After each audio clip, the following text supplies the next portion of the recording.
प्रवर्तन निदेशालय यानी ईडी ने अनिल अंबानी के रिलायंस ग्रुप से जुड़े 35 से ज्यादा ठिकानों और 50 कंपनियों पर छापेमारी की है। ईडी अनिल अंबानी से जुड़े परिसरों की तलाशी ले रही है। ईडी ने यस बैंक ऋण धोखाधड़ी मामले से जुड़े मनी लॉन्ड्रिंग जांच के सिलसिले में ये कार्रवाई की है। मीडिया रिपोर्ट्स के मुताबिक national housing bank, SEBI, national financial reporting authority, bank of Baroda और सीबीआई की 2 एफआईआर के आधार पर ये कार्रवाई की गई है। अनिल अंबानी से जुड़ी कंपनियों के कई वरिष्ठ अधिकारियों के परिसरों की भी तलाशी ली जा रही है।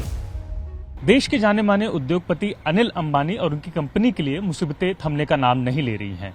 आज अनिल अंबानी और उनकी कंपनी से संबंधित कई ठिकानों पर एनफोर्समेंट डायरेक्टरेट यानी ईडी द्वारा रेड कंडक्ट की गई है, सर्च ऑपरेशन किए गए हैं। इनमें से एक प्रेमाइसिस यहाँ साउथ मुंबई के बेलाड एस्टेट में स्थित है, जहां पर आज सुबह से ही एनफोर्समेंट डायरेक्टरेट के तमाम जो कर्मचारी हैं वो अपनी जांच के दायरे को आगे बढ़ाते नजर आ रहे हैं। अब जांच का विषय जुड़ा है यस बैंक के साथ हुए कथित घोटाले मामले में, जिसमें 3000 करोड़ की जो लोन सैंक्शन है वो अनिल अंबानी और उनकी कंपनी को दी गई थी, बावजूद इसके कि वो कंपनी इसे लौटाने में सक्षम नहीं रही हैं। और इसी पूरे करप्शन के चार्जेस को लेकर एनफोर्समेंट डायरेक्टरेट और तमाम एजेंसियां, जिनमें सीबीआई, सेबी जैसी जो एजेंसी हैं वो भी इंक्लूडेड हैं। लेकिन ये सिर्फ एकमात्र ऐसी प्रेमाइसिस नहीं है, बल्कि 35 ऐसे प्रेमाइसिस हैं, ऐसे ठिकाने हैं जिनमें ईडी द्वारा जो अधिकारी हैं वो यहाँ रेड करने पहुंचे हैं। 50 कंपनियां इनमें संबंधित है और कुल 25 व्यक्ति इसमें इन्वॉल्व हैं,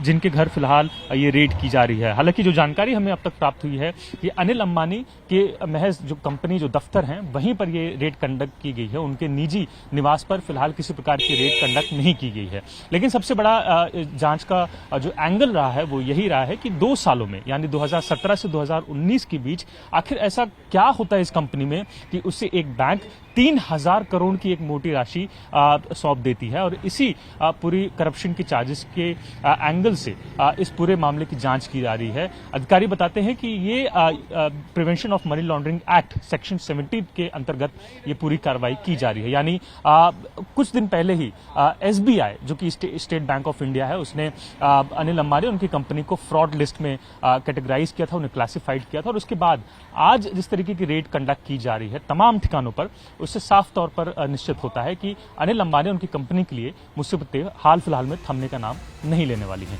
बता दें कि ये पूरा मामला साल 2017 से 2019 के बीच यस बैंक द्वारा अनिल अंबानी से जुड़े रिलायंस ग्रुप की कंपनियों को दिए गए करीब 3000 करोड़ रुपए के लोन से जुड़ा है। ईडी की एक रिपोर्ट के मुताबिक ईडी को जांच में इस बात के सबूत मिले हैं कि यह सार्वजनिक धन के हेरा फेरी के लिए रची गई एक सुनियोजित साजिश थी।